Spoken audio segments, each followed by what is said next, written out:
So let me talk to you about connection. So this is Maslow's. We all know Maslow's.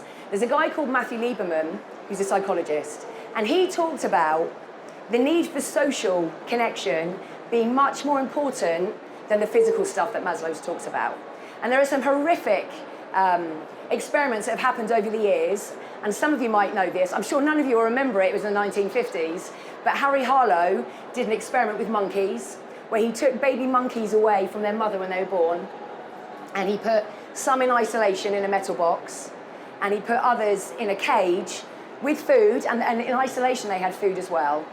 And in the cage there were two, I guess, pretend monkey mums. One was wire, one was covered in fur, and the food was by the wire mother monkey. The baby monkeys in isolation starved themselves to death. They didn't eat. And all of us have had a heartbreak, the heartbreak diet. We don't want to eat, you feel sick, you feel nauseous, when you don't have that connection. And the monkeys that were in the other cage, they would go and eat, and then they would all cling on to the fur wire monkey.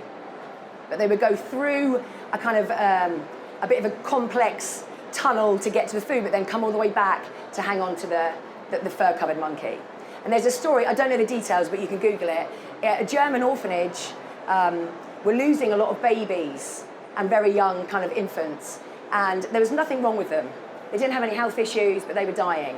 And then a new Frau took over and started running the orphanage, and what she did was strap babies to her on a regular basis throughout the day and swap them over, and babies started to thrive, they started to live.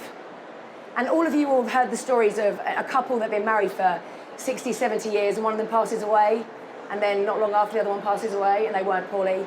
And actually, the big topical thing at the moment about the TV licence, taking that away from some elderly people, actually, that isolation, it's very similar. You know, the TV for some people is a way of connecting with the outer world. So it's more than just the TV, actually, it connects them to what's going on. So this stuff is massive, and this stuff goes on in business. We are hardwired for connection. If you think about when you're in the playground at school and your friend would play with you, you cry, and you get comforted and someone would talk to you. If you're not getting on with your line manager, that's really what we want to do. But what we're told is, you be professional, you need to get on with it. Not everywhere, but actually we feel the same as we did when we were little. We're still feeling that.